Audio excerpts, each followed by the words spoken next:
Aquilo que nos contaram de que vivemos em uma grande bola gigante que gira em torno ao Sol, uma outra bola gigante, não passa de uma grande bola murcha.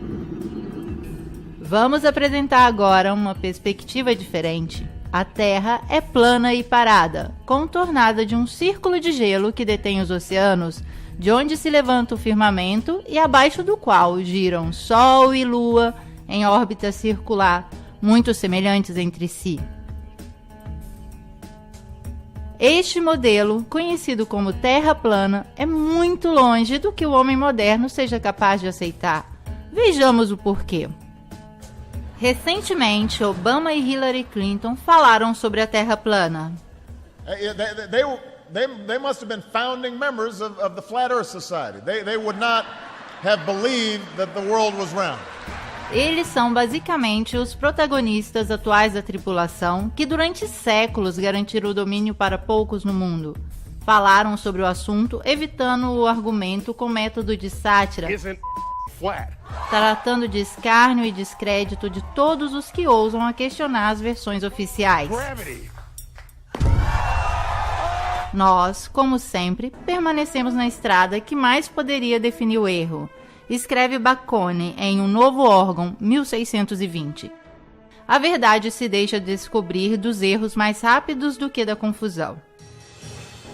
A questão da Terra plana explodiu em 2015, propagando-se por toda a web, em grande velocidade, envolvendo pesquisadores e pessoas comuns. O porquê nos explica Thomas Kuhn no seu mais célebre trabalho, A Estrutura das Revoluções Científicas. A ciência, segundo o filósofo, não avança por acúmulo de descobertas e inovações, mas a mudança do paradigma acontece através das revoluções. Como aquelas sociais, as revoluções científicas são anunciadas de uma crescente intolerância nos confrontos da ordem existente. Neste caso em particular, o cientista adverte que o velho paradigma deixou de funcionar, mas não renuncia facilmente. Ao contrário, obstrui a investigação. Os cientistas de ambos os lados exibem acusações de heresia, chamado de conspiração, ou ortodoxia, negação. Cada revolução científica não é apenas incompatível, mas muitas vezes incomensurável com o que a precedeu. E é próprio a incomensurabilidade que explica por que a passagem de um paradigma ao outro não pode se realizar gradualmente, nem pode ser imposto pela lógica ou de uma experiência neutra, mas deve acontecer de uma só vez, em uma revolução. Aquilo que vemos depende, seja, tanto de quem olha quanto da experiência visual anterior que lhe foi ensinado a ver. Nossas gerações, ao longo dos séculos, têm o conceito do globo girando, onipresente, como uma única possibilidade de existência para nós. Tudo aquilo que não está dentro desse paradigma está fora de qualquer possibilidade, fora da sociedade, da lógica, do mundo. No entanto, a elite globalista tem o prazer de revelar o modelo da Terra plana. A maçonaria tem de fato a obrigação de revelar a verdade e a fazem através de símbolos e mensagens disseminadas por toda parte. Nos filmes,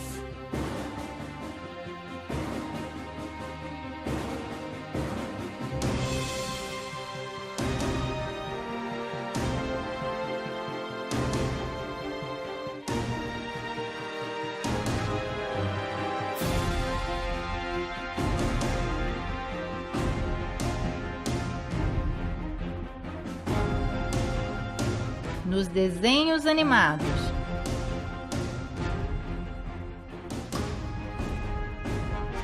na internet,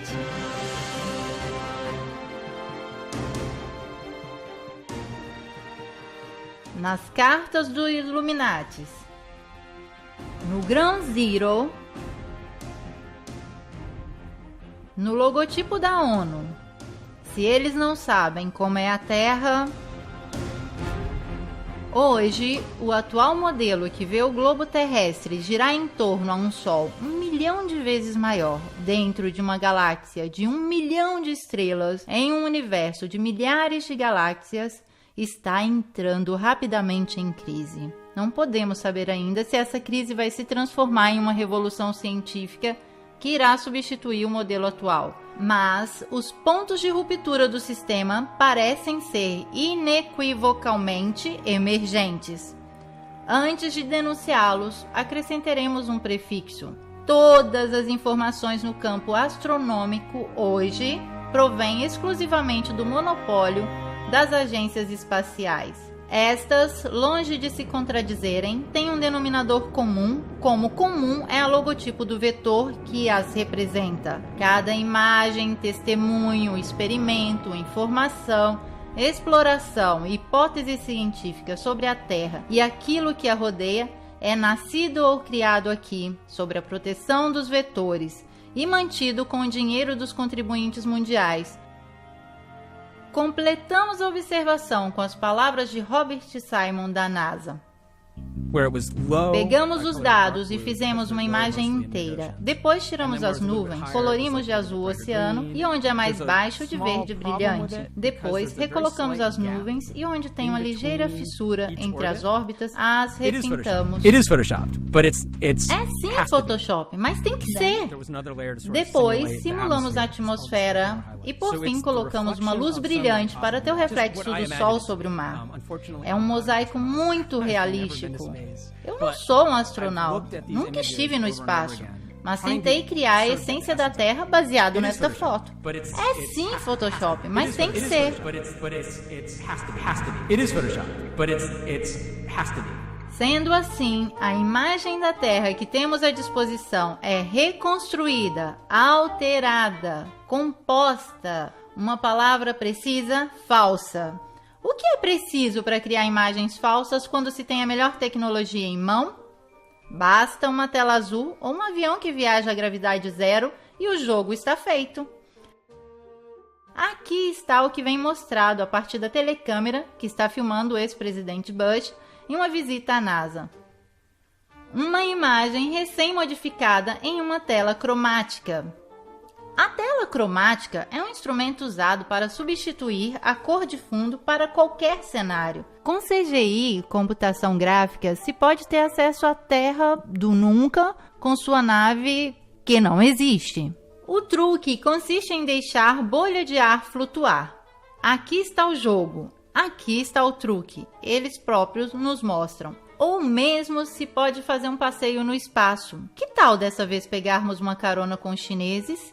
E aqui também as bolinhas viajam tranquilamente.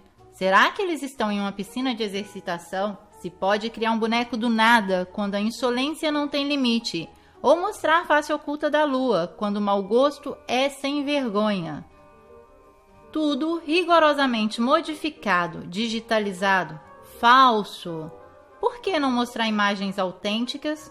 Provavelmente porque não existem. Até hoje não é possível ter uma foto autêntica da Terra.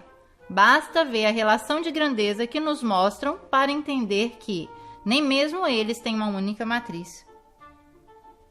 Supostamente esta foto foi tirada por um cientista que estava na Lua, mas basta aumentar a luminosidade para descobrir o truque. Um corte retangular e a imagem está pronta.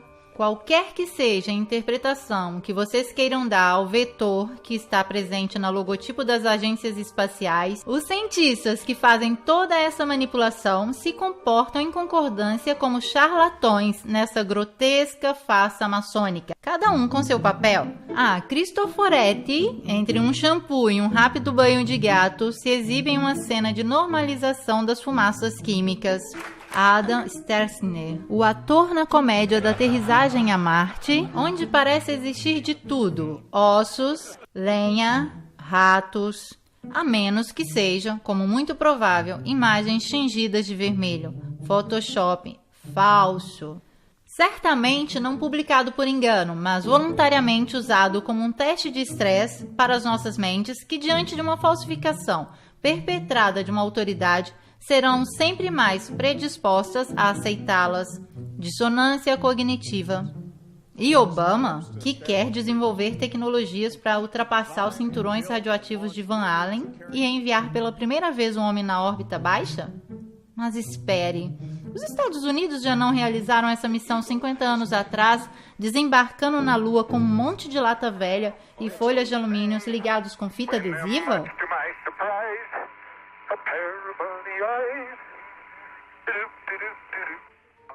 É uma versão assim tão descarada e insolente que ou eles são loucos de criar tudo isso ou nós somos burros de aceitarmos. Ambos. O monopólio das informações bem coordenadas com o mundo da escola, da ciência, da política é milagrosamente capaz de insinuar contradições tão grandes na percepção da realidade de qualquer um que ousar a vê-la. Diz Eric Kubler, o ser humano é um sistema de informações e, de consequência, pode ser curado através da informação. Isso é o que estamos fazendo agora quando falamos da forma da Terra. E aqui está tudo que não faz sentido no modelo esférico atual. Vamos tentar explicar a uma criança que pergunta: por que as pessoas do Polo Sul não caem para fora da Terra? Porque a força de gravidade o mantém preso à Terra, responde a professora. E deste dia em diante a criança não vai mais querer saber de nada do seu antigo, intuitivo, original e sagrada dúvida. Se tentasse na idade adulta, ele seria invadido de uma quantidade de fórmulas e equações matemáticas que o confundiriam para sempre. A força de gravidade é uma teoria, não uma realidade. Isso já dizia Einstein. Isso, que passa por lei de gravidade, poderia ser explicado com o conceito de densidade e flutuabilidade. Um objeto mais denso que o ar cai. Um menos denso tende a flutuar. Vejamos o que diz Einstein de Nikola Tesla, um dos maiores e nobres gênios de todos os tempos.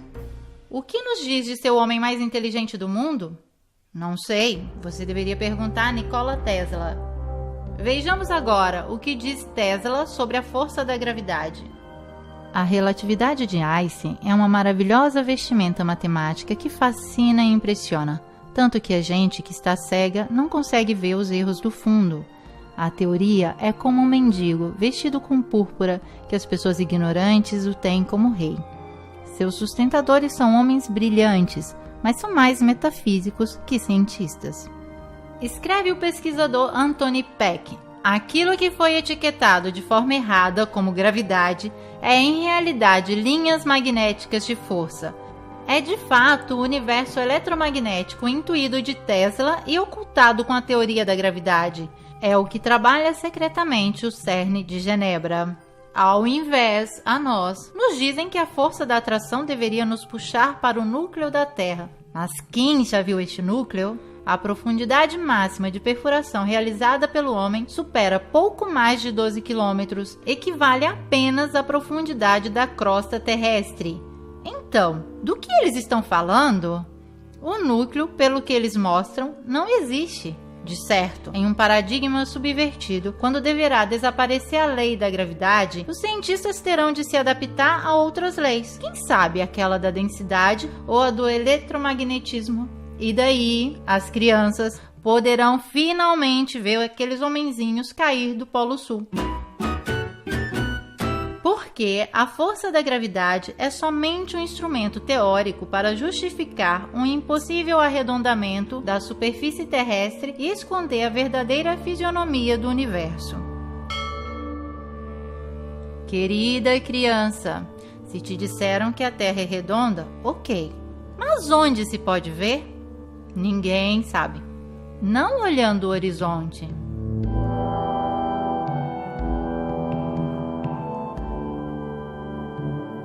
Não da janela do avião.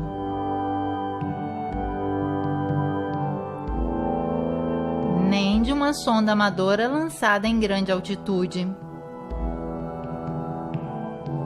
Como se vê, em todos esses casos a Terra é evidentemente plana. Sim, certo. É possível ver nas imagens modificadas que nos mostram a NASA, mas essas já foram analisadas antes. São tratadas em CGI ou filmadas com lentes deformadoras de olhos de peixe. Aqui está o globo da NASA, que gira com nuvens imóveis. Este é um time-lapse das luzes terrestres com vários efeitos de luzes. Tempestades, aurora boreal, ridículo. Agora, uma Terra filmada com lentes olhos de peixe deformantes GoPro, que permanecem deformadas até a aterrissagem na Terra. Tudo artefato. Onde podemos ver essa curvatura? Não da estação espacial que não existe. Já vimos que é um set de filmagem. Se pode observar um avião que voa, poderia ser um drone, mas as imagens daí são pura ficção. And all of that happened in a little town called York, Maine, across the United States from where we're talking to you right now. And all of that happened in a little town called York, Maine, across the United States from where we're talking to you right now. É um truque. Estamos dispostos a acreditar somente se durante uma transmissão ao vivo um astronauta pegasse a câmera e nos fizesse ver a partir da escotilha da nave. Repito, pegar a câmera que está filmando ao vivo, não com aqueles enquadramentos tratados em pós-produção, senão permanecemos sempre no campo da computação gráfica. Devemos ver o globo dos satélites? Quais satélites? Aqueles descritos por uma caneta do escritor de fantasias Arthur Clarke, que o inventou em 1945. Sim, porque o satélite é um produto editorial e foi realizado somente 20 anos depois da NASA. Mas até hoje não temos imagens credíveis da construção de um só satélite, muito menos da estação espacial. Com todos os dados em mão, hoje deveriam existir em órbita cerca de 20 mil satélites, mas ninguém nunca registrou a presença de nenhum, ou mesmo uma possível colisão, ou queda, ou passagem enquanto se observa a Lua. Nunca visto, nem da Terra nem do espaço, excluindo as imagens elaboradas com computação gráfica. Buongiorno, questa è l'ultima foto del nostro cosiddetto satellite sull'Italia. Devemos acreditar que objetos similares podem resistir a uma temperatura da termosfera ou da exosfera até 2000 graus, mas o alumínio se funde a 660. Inaceitável. É mais provável que os satélites sejam resultados da fantasia de um escritor e a mentira de um poder sem escrúpulos que tem lidado com as ilusões há décadas. Em um modelo de paradigma subvertido, talvez possamos ver cair essa selva invisível de satélites. Também porque hoje todas as telecomunicações são realizadas por milhões de quilômetros de cabos de fibra ótica e de antenas de rádio em todos os lugares do nosso território. Verificar a existência de um satélite nos dias de hoje seria muito fácil. Bastaria que girassem o telescópio Hubble, por exemplo, da parte da Terra e nos mostrasse ao vivo o centro de uma cidade americana. Não irão fazer jamais, não podem, porque teriam de colocá-lo em órbita, mas deveriam primeiro criar uma órbita em torno ao globo. Esta, de fato, está em discussão no modelo da Terra plana. Aqui, a Terra não é uma bola que nos contaram. Vejamos então o que é. Melhor, o que poderia ser, uma vez que estamos falando de modelo. Não queremos certamente abandonar o globo terrestre para abraçar a bola de cristal do vidente, mas nos obrigam a franquear a prudência dos detalhes, a coragem da visão. Também porque se cai a ideia do globo, cai também a lei da gravidade do maçom Newton e a evolução do maçom Darwin, que faz com que o homem se sinta um nada em deriva no espaço infinito. O próprio Darwin, indicado no Protocolo dos Sábios de Sião como uma chave importante para enfraquecer os não-hebreus, programando seus cérebros à falsidade de que tudo é uma coincidência e que somos grãos de poeira sem importância. Agora voltemos para a Terra. Cada objeto que some no horizonte termina embaixo da curvatura terrestre. Isso é o que a ciência ortodoxa diz da boca do pai a uma criança que vê o mar pela primeira vez. Mas não é verdade. Com um zoom óptico, a figura que tinha sumido no horizonte reaparece à nossa vista. Isso simplesmente porque o desaparecimento não é efeito da curvatura, mas do fato que o nosso olho é limitado ao ponto de fuga de nossa perspectiva, sobre o qual um objeto vem progressivamente cancelado do nosso horizonte visível. Se a curvatura da Terra fosse, como dizem, de 8 polegadas por 1 milhão multiplicado pelo quadrado da distância, poderíamos calcular com essa tabela o tamanho da curvatura para cada distância percorrida. Por exemplo, uma distância de 190 km deveria ter uma curvatura de 2.800 metros. Mas se fosse assim, como podemos ver da cidade de Ventimiglia o Monte Cinto, em Córcega, alto 2.700 metros? O ponto de observação é ao nível do mar e a distância entre essa praça de Ventimiglia e a ponta do Monte Cinto é exatamente 190 quilômetros. Se a Terra fosse curva, nós poderíamos ver somente terras mais altas que 2.800 metros. Ao invés, é possível ver toda a silhueta de Córcega, de cima em baixo, inexplicável para o modelo esférico. E de experiências como esta, a web está cheia. Como é possível esta vista? Antes de acusar os pesquisadores de fazer distração em massa, se deve resolver este problema. As linhas da nossa perspectiva se interceptam no ponto de fuga, formando um triângulo que compreende toda a vista possível para nós. Nós não vemos assim, mas assim. Ao longo do nosso horizonte visual, cada corpo desaparece como faz o Sol. Como fazem esses edifícios que se tornam pequenos e vão diminuindo de acordo que encontram com o nosso horizonte perspectivo, não certamente porque a Terra é esférica.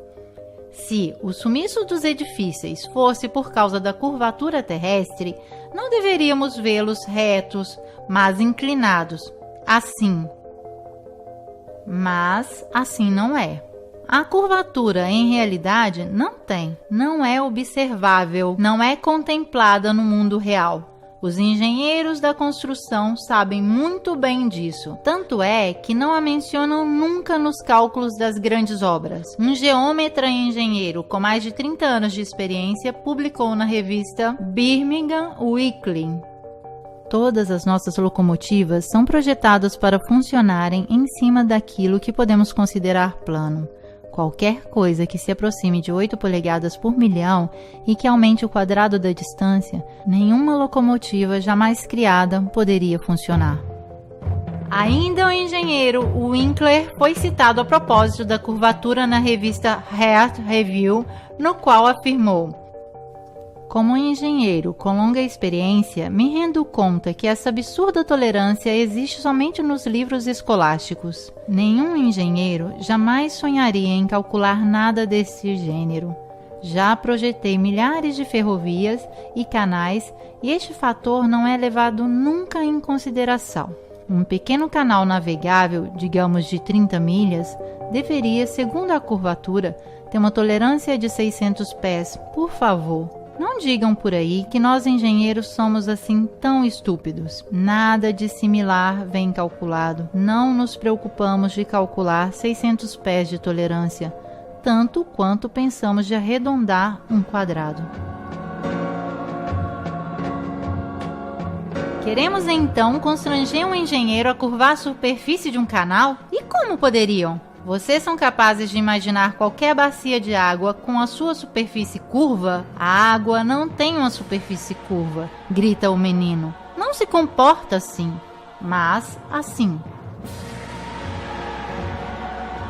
Então, em correspondência com os oceanos, deverá existir imensas varreduras de água no mesmo nível. Ao menos ali a Terra deve ser plana. Mesmo assim, nos propõe o modelo contrário, o oceano curvo. Simplesmente improvável. A física natural da água é aquela de juntar e manter o próprio nível. Tanto é que a água, através da bolha, vem usada para nivelar construções. Mesmo porque a água, diferente da ciência, não pode mentir. Nos dizem que a curvatura dos mares são devido à gravidade. E toda essa força de gravidade que mantém os oceanos tempestuosos grudados não pode impedir uma pequena borboleta de fazer seu suave voo? Pura fantasia. O voo de um avião nos diz ainda mais. Vamos dar uma olhada. Segundo a lógica, o avião, para voar em uma altitude em respeito à superfície curva, deveria direcionar de vez em quando seu bico para baixo. Mas não acontece. Por quê? Pergunta agora nosso famoso menino que pegou um pouco de coragem. Porque a força da gravidade, sempre ela, tem o avião em uma linha curva paralela ao solo, como se a aeronave fosse uma esfera ligada à Terra com uma corda. Responde a ciência ortodoxa. Então, se para estar na curvatura para baixo não é necessária nenhuma compensação, para não estar em nenhuma curva e permanecer linearmente, o piloto deveria corrigir a rota do avião para o alto? Pode parecer científico para a ciência, mas é ilógico. E se bastasse um voo linear para se perder no espaço, para que serviria um míssil? Ciência e tecnologia são assim tão incongruentes? Não, não é assim. Como mostra essa fumaça química que persiste por quilômetros, os aviões voam linearmente e sem nenhum perigo de escorregar para o universo. Agora vamos pegar uma rota aérea, neste caso em particular, ocorrida em 2015. Um voo de Bali a Los Angeles deveria recorrer a uma aterrissagem de emergência no Alasca. Mas em qual modelo seria considerada de emergência essa trajetória a respeito àquela? No modelo esférico, as duas rotas parecem muito similares. No modelo da Terra plana, tudo parece mais coerente. É nesta superfície que voam os aviões. Somente assim podemos entender o porquê dessa rota. Esta, na realidade, é esta. Esta é esta. E esta ainda é esta.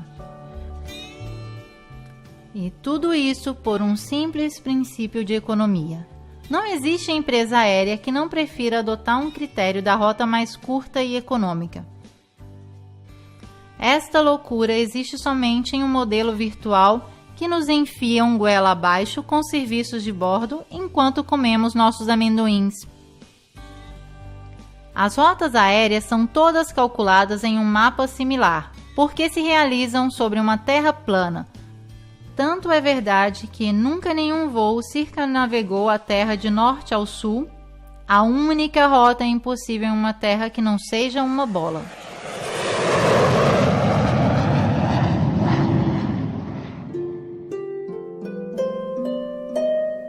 Um modo elegante de explicar a curvatura terrestre é fornecido por Eratóstenes de Cirene, matemático e filósofo que viveu no século III a.C.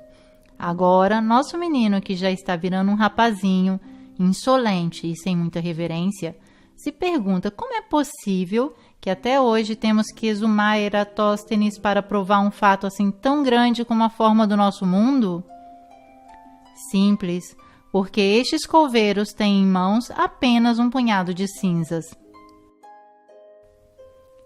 O experimento de Eratóstenes consiste em medir o raio da Terra esférica, que tem somente 5% de diferença do que se considera válido atualmente. Ele observa simplesmente a diferença de sombras projetadas pelo Sol ao meio-dia do holístico de verão nas cidades de Siene e Alexandria do Egito, distante entre elas 5.000 estádios e imaginadas no mesmo meridiano. Enquanto em Siene o Sol não projeta sombra ao meio-dia, em Alexandria a sombra da Gnomo faz 7,2 graus com a vertical, isto é, 1/50 de ângulo giro. Da qual temos a dedução: a circunferência da Terra deve ser de 50 vezes a distância entre as duas cidades, isso é 25.000 estádios, ou mais ou menos 39.000 quilômetros, aproximadamente os 40.000 quilômetros de circunferências aceitos hoje. Na encenação do filme do pouso na Lua, as sombras dos corpos projetados pelo Sol em uma superfície lunar são divergentes entre si, mesmo estando a poucos metros de distância no plano, então sem necessidade de presumir qualquer curvatura significativa. Mas, se o Sol estava distante cerca de 150 milhões de quilômetros da Lua, sombras de objetos assim tão próximos entre si deveriam ser paralelas. Essas são justificadas por uma iluminação muito próxima. Sabemos que a NASA simulou o pouso na Lua, mas tudo o que podemos observar é como em uma superfície plana, a inclinação das sombras possa variar pelo motivo da proximidade da fonte luminosa. Isto é o que Eratóstenes resolve pressupondo uma curvatura da Terra ao invés de atribuir ao Sol uma distância muito inferior. O modelo da Terra plana realmente descreve um Sol muito mais perto da Terra, como a visão destes raios nos sugere. E se essa é falsificada, como alguns afirmam, da refração atmosférica, significa que também Eratóstenes fez seus cálculos induzidos de um erro do fenômeno da refração. Mas não é assim. A Wikipédia, em seguida, fala de divergências aparentes dos raios crepusculares, invocando o efeito da perspectiva que concentra todas as linhas para o ponto de fuga do horizonte. Mas esta não influencia a percepção da verticalidade das linhas. A perspectiva não funciona assim, mas assim. Porém, nós vemos os raios solares deste modo. Isto significa que a divergência é devida à natureza de uma fonte em todas as direções das luzes que vem de um Sol muito menor e mais próximo do que aquele que nos contam. Sendo assim configurado, o Sol cria sombras divergentes, como essas medidas por Eratóstenes sobre uma distância de 5.000 estádios, mas de uma Terra plana.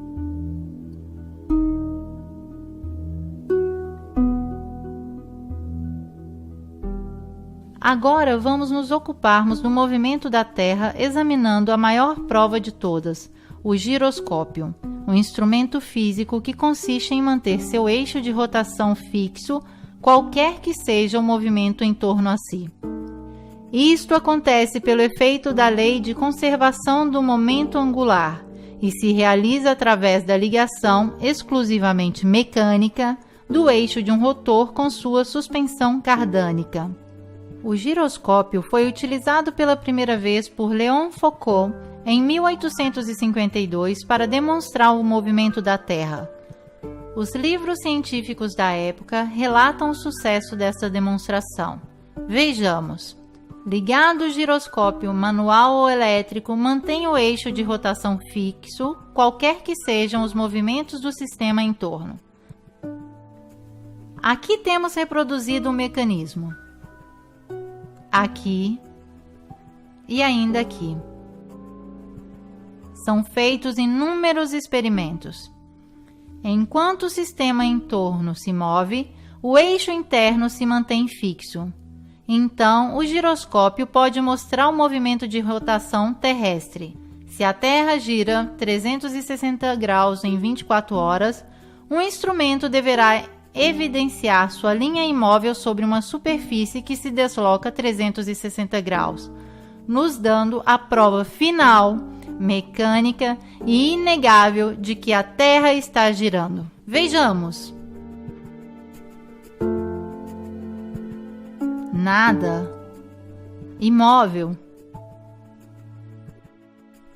Parece mesmo que a Terra esteja parada. No entanto, a superfície deveria ter se movido em todas essas horas. Todos os experimentos depois de Foucault têm falhado, mesmo hoje, com giroscópicos menos rudimentares daquele de sua época. Ok, o giroscópio é como a água, não mente. Agora entendemos o quanto a ciência oficial possa modificar as cartas para evitar a perda.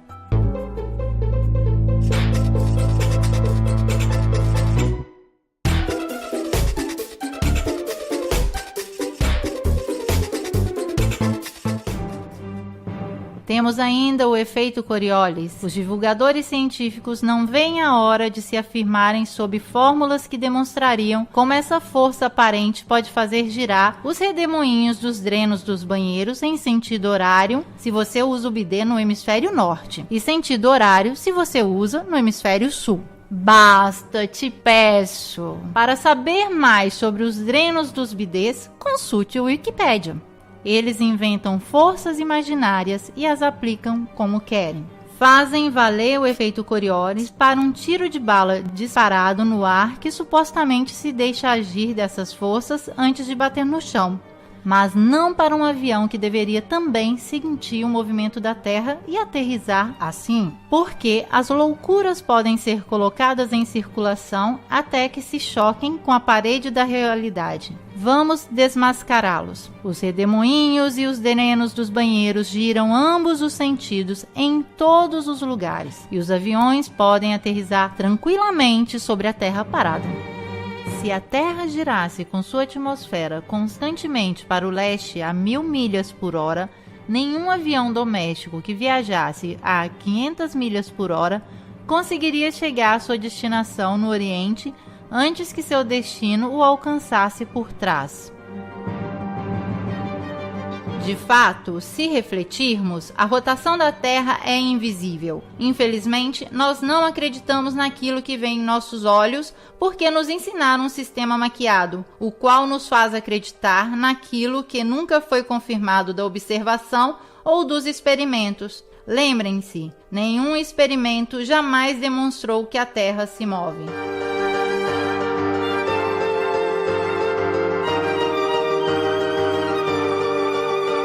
Nosso rapazinho tornou-se irreverente, não suporta mais os enganos das teorias para justificar um mundo que não vê, que não existe, nem mesmo de aparência. Como podemos ilustrar o paradigma com o qual um dia talvez ele tenha que lidar? Se chama Terra plana. Um modelo já descrito pela antiga Babilônia, egípcios, maias, incas, navarros, noruegueses, hindu, pelo budismo, ao Corão e à Bíblia. E a Terra, assim como podemos vê-la, acreditando em nossos olhos, plana e parada, com um polo magnético ao norte que aponta sempre para a estrela polar, um equador entre a linha mediana e um imenso círculo de gelo chamado Antártida, da qual se pensa que possam existir outras terras ou onde se inicia a cúpula do firmamento, o nosso universo. Esta é a volta que fazem as luzes siderais de forma concêntrica em torno à estrela polar. Junto com esta cúpula, Sol e Lua, ambos com um diâmetro hipoteticamente cerca de 50 km, descrevem um modo circular em qual se alternam os dias e as estações, mais quentes ao norte com o estreitamento dos movimentos para o polo, ou ao sul, alargando-se o modo para o externo. Se o Sol gira em cima e em torno à Terra cada 24 horas, movendo-se regularmente de trópico a trópico a cada 6 meses, permite que as regiões centrais e setentrionais recebam anualmente muito mais calor e luz solar que as regiões meridionais ao longo da circunferência.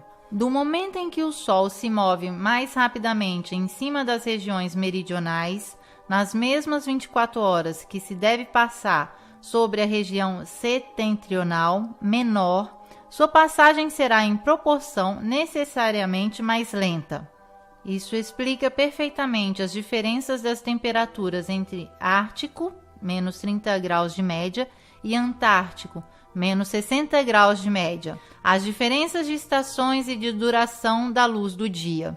A explicação das estações assim formuladas parecem muito mais convincentes do que aquela do modelo esférico. Neste, de fato, as diferenças de estações são causadas da inclinação dos eixos terrestres em respeito aos raios de Sol. Teoria que traz o resultado paradoxo que no hemisfério boreal, o nosso, é mais frio quando a Terra está no ponto mais perto do Sol e mais quente quando a Terra se encontra no ponto mais distante. Como Como pode uma pequena diferença de inclinação influenciar tanto assim, quando uma diferença de 5 milhões de quilômetros de distância influencia tão pouco?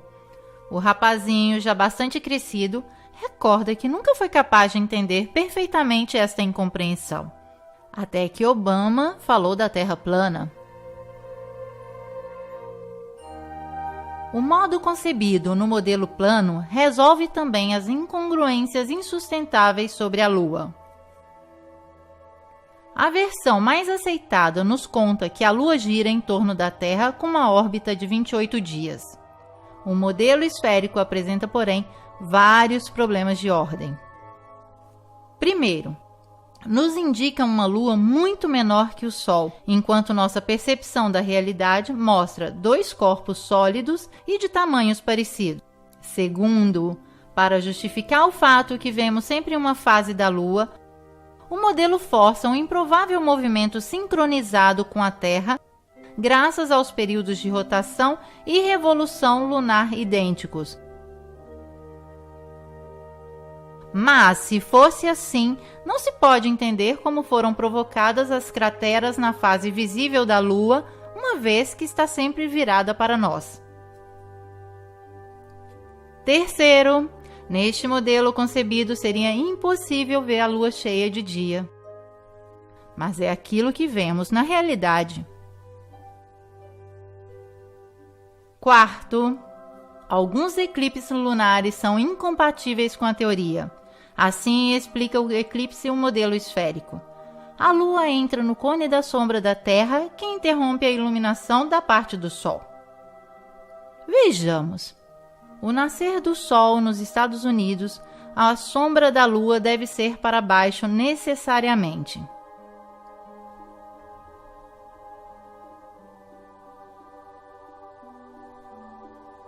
Mas, na realidade, não é assim. Estamos no Novo México, durante o eclipse de 10 de dezembro de 2011. Com o nascer do Sol, a luz do dia aumenta, mas o cone de sombra da Lua está no alto. Ao invés, deveria estar no baixo. Este mesmo fenômeno foi observado com incredulidade em Illinois às 6h30 da manhã. I find very interesting is I was expecting the shadow to come upward across the moon as it would go down and it would pass into shadow, and actually it's going the other way around. Também neste caso temos que escolher: ou acreditamos na ciência e fazemos de conta que a realidade não existe, ou observamos a realidade e damos o chute definitivo ao modelo esférico. No paradigma da Terra plana, a Lua, que seja uma esfera, um disco ou quem sabe qualquer outra coisa, tem uma órbita um pouco mais lenta daquela do Sol, 25 horas. Este é o modelo que nos parece mais plausível. O modelo indicado explica também o eclipse solar, fenômeno que os antigos sabiam calcular perfeitamente sobre a base desta planta, a Terra plana. Agora vamos passar para o Sol. Como o nascer do Sol é o seu lento aproximar-se vindo do leste, o pôr do Sol nada mais é que seu desaparecimento no horizonte visível dos nossos olhos. Nenhuma curva o coloca abaixo do horizonte. O Sol simplesmente some do ponto de vista da nossa perspectiva. Ainda uma vez que a observação da realidade nos dá a percepção exata das coisas. Parece de fato evidente que seja o Sol a se aproximar ou se afastar de nós, girando em uma Terra plana que é o centro do universo a nós visível. Uma das principais chaves para o arranque da crise do paradigma esférico é de fato colocar luz nas contradições junto ao modelo universo dominante. Se a Terra estivesse a girar, se encontraria com estações contrárias nas duas posições opostas ao Sol A e B. Passando então de um ponto ao outro, devemos observar a inversão dos dias com as noites. Meia-noite de junho deveria se tornar meio-dia em dezembro. Isso não acontece porque dizem que a cada 24 horas a Terra gira 1 grau a mais em sua rotação, não 360 graus, mas 361 graus. Esta compensação manteria os dias e as noites nas duas posições da Terra indicada. Então, a inclinação do globo permaneceria invariada 23,5 graus em junho, como em dezembro. Considerando que o Polo Norte aponta sempre para a estrela polar, como pode acontecer isso no mesmo momento A e B, que estão distantes entre eles 186 milhões de milhas e com uma inclinação do eixo invariado? De fato, a realidade não é compatível com a teoria, como ao invés em um modelo parado, que descreve uma superfície plana, sobre o qual gira o firmamento de estrelas sempre em torno à estrela polar. O que inventaram os teóricos ortodoxos para justificar a esfera? A estrela polar é distante 2,55 quadrilhões de milhas, assim é que não se pode calcular a paralaxe esferal da Terra entre junho e dezembro. Então, nós podemos ver uma estrela assim imensamente longe a olho nu? Certo, rebatem eles, porque é 46 vezes maior que o Sol. É assim que usam tamanhos e números desdobrando-se a resolver cada teoria falida que inventam. Essa é a lição que nosso menino, agora já velho, pode ainda aprender com as palavras de Nikola Tesla. Os cientistas de hoje substituíram a experiência pela matemática, vão de uma equação a outra e ao fim constroem uma estrutura que não há nenhuma conexão com a realidade. Aqui está o que vemos com o telescópio. Este somente podemos observar. Aqui, por exemplo, Vênus, Ciro, Arturo, Vega, Betelgeuse. Os astros são visíveis assim e provavelmente respondem à lei da densidade diverso daquele que reina no plano tridimensional da Terra. Vivemos em um sistema no qual somos o centro enquanto estrelas rodam em torno, ou somos a periferia que se move em um sistema solar na infinidade do universo? Segundo o modelo esférico, devemos nos contentar de sermos uma pedra insignificante que vaga com um movimento de 1.040 milhas por hora em torno a si, a 66 mil milhas por hora em torno ao Sol, enquanto o sistema solar se move na Via Láctea a 490 mil milhas por hora e a galáxia inteira se joga no universo em outros milhões de milhas. Tudo isso sem que possamos perceber nada. Percebemos a corrente de ar, de água, a densidade dos corpos, o eletromagnetismo que causa terremotos, mas a velocidade com a qual se move o nosso planeta, não. Não existe nenhum efeito captado dos nossos sentidos. Mas isso é possível? O modelo proposto de uma Terra em caminho não combate com aquilo que vemos no céu. Aqui, a estrela polar está sempre no centro da rotação de todas as outras estrelas e durante milhares de anos as constelações permaneceram fixas no mesmo ponto, sem mudar de nenhum modo a posição de suas trajetórias. Se a Terra fosse uma bola orbitante em torno a um Sol que se movesse em uma galáxia surgida do Big Bang, como afirma a NASA, seria impossível que as constelações permanecessem imóveis. Baseando neste modelo, deveríamos de fato ter um céu noturno completamente diverso a cada simples noite, e as estrelas visíveis não seriam nunca mais as mesmas estrelas por 2 vezes seguidas. Somente se fosse assim, poderíamos render a este modelo a razão. Mas a ciência ortodoxa dispõe do paradigma dominante que foi criado em 2 milênios e o desfrutará o máximo possível, exibindo leis feitas de equações que terão em único escopo de render inacessível a observação do universo e a crítica do modelo imposto.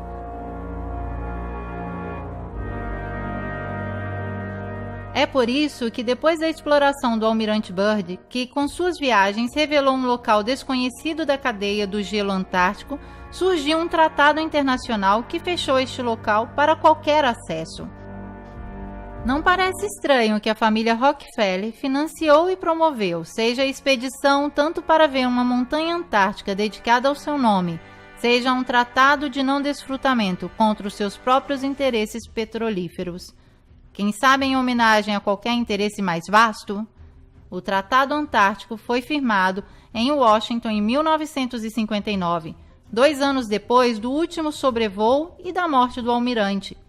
Hoje, com apoio de 48 nações, o tratado veta a atividade militar no continente de gelo, mas as pessoas e maquinários militares podem ser usados para procura científica ou qualquer outro escopo pacífico. Pois é graças a isto, uma vigilância militar constante envolve todo o cinto antártico em segredo que o supergoverno mundial impôs à humanidade, também por meio de violência, no caso de pilotos civis e capitães de navios que quiserem se aventurar. Antes de chamar de desinformado a quem quer que seja, venham de encontro às respostas que nos escondem os mistificadores da Lua feita em casa. Se o paradigma dominante fosse hoje o da Terra plana, pense quanto facilmente vocês cairiam na gozação a querer convencer que a Terra seria uma bola que roda, trazendo consigo nuvens e oceanos, sem que ninguém perceba. Queridos inquisitores, sejam sábios e percorram a estrada do conhecimento, não aquela da ignorância. A exploração da Antártida, estando no modelo da Terra plana, poderia revelar as ramificações da verdade e os confins da Terra, o limite de onde se encontra o firmamento, ou a existência de novas terras descritas, por exemplo, de um antigo mapa budista.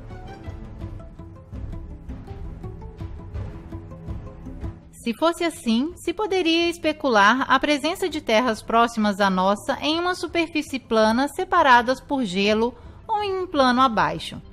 Este poderia ser um pavimento do universo. Hoje seria possível uma viagem para o conhecimento onde ninguém nunca foi, mas aquilo que permite a tecnologia, o poder veta, isso é claro. O cinto de gelo abaixo os 60 graus paralelos foi considerado inacessível.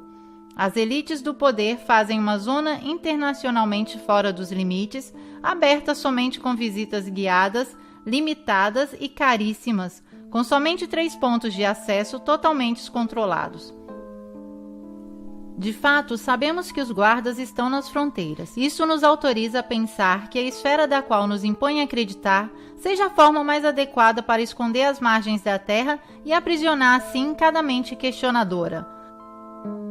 A Antártida é aquilo que o mito nos ensinou a ver nas colunas de Hércules, o limite intransitável, a fortaleza da consciência, a porta de acesso à verdade e uma nova e antiga verdade que estão retardando, freando, querendo impedir. E se alguém se assim atrever a defini-la, eles tentarão poluí-la de novo, saturando as massas com mentiras. Se Obama tivesse no coração a consciência da humanidade, o seu bem, o conhecimento do saber e do sentir comum, ou se somente tivesse a Terra plana como um absurdo para desmascarar, concederia uma missão à Antártida autofinanciada para uma comissão de livres exploradores de cada pensamento. O que fazem, ao contrário, é criar divisão, democráticos contra republicanos, terraplanistas contra heliocêntricos, nós contra eles. Isso é tudo que serve para poder dominar.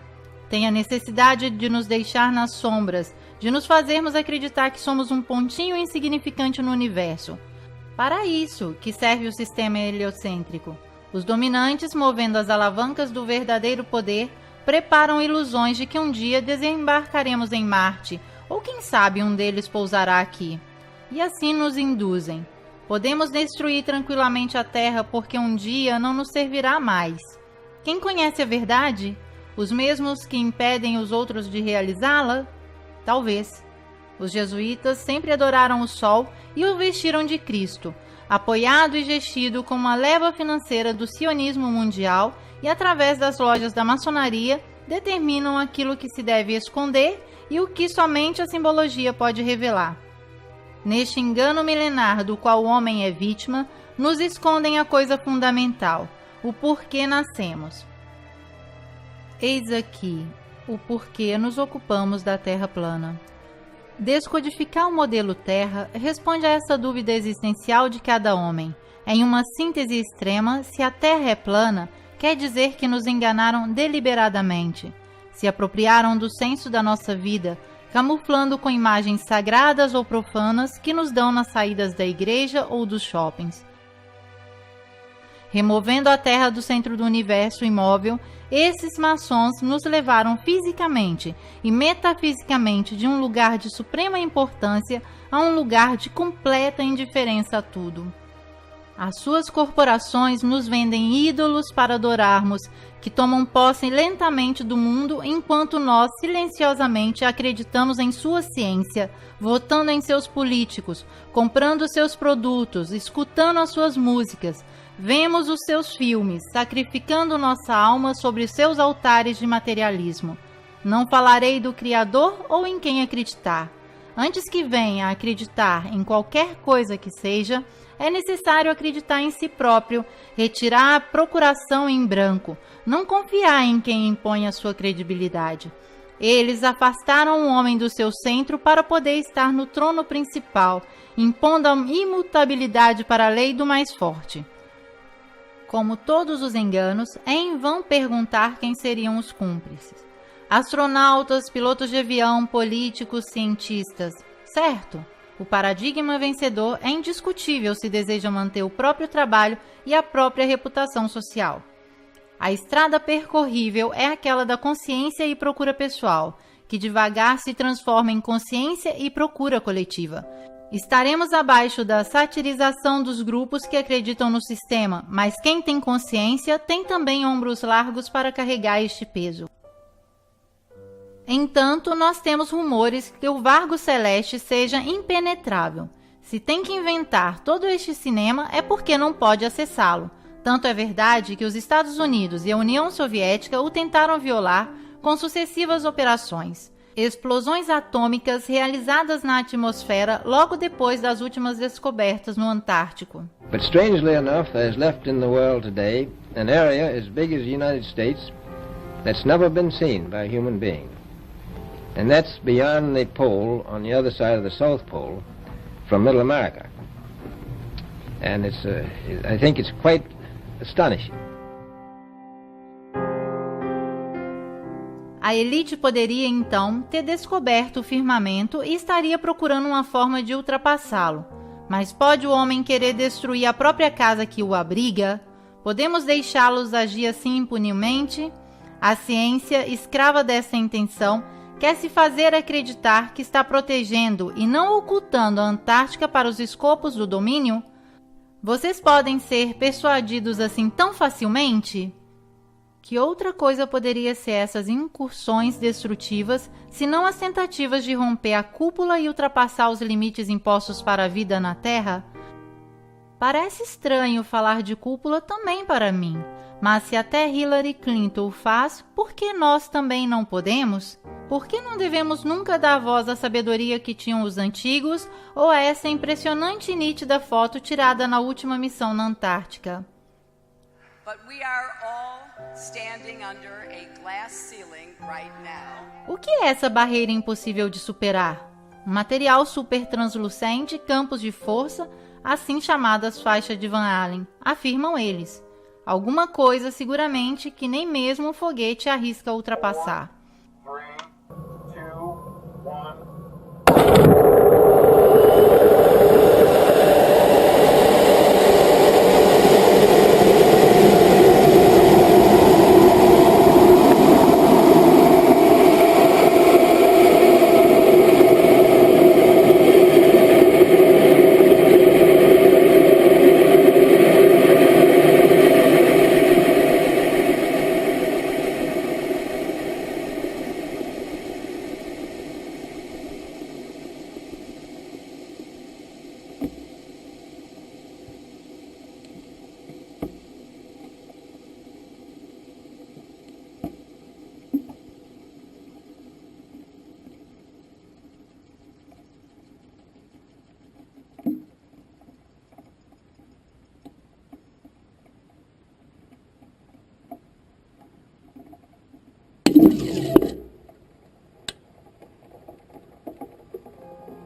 A NASA sabe e seus foguetes de fato fazem prudentemente uma trajetória à parábola descendente, como faziam os Shuttle.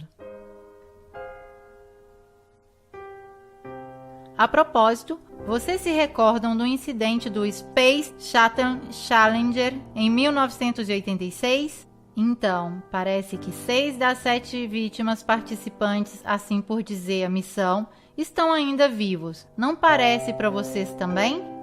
Que seja a enésima farsa made in Estados Unidos? Talvez não saberemos nunca.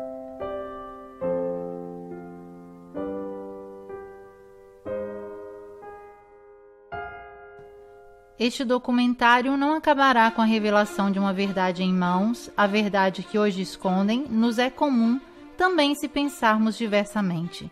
Talvez é a nossa grandeza, a importância daquilo que assim cautelosamente a natureza, Mãe Divina, confiou dentro de um firmamento assim infalível, que parece existir como única e grande consciência, uma inteligência que o código divino de Fibonacci parece descrever.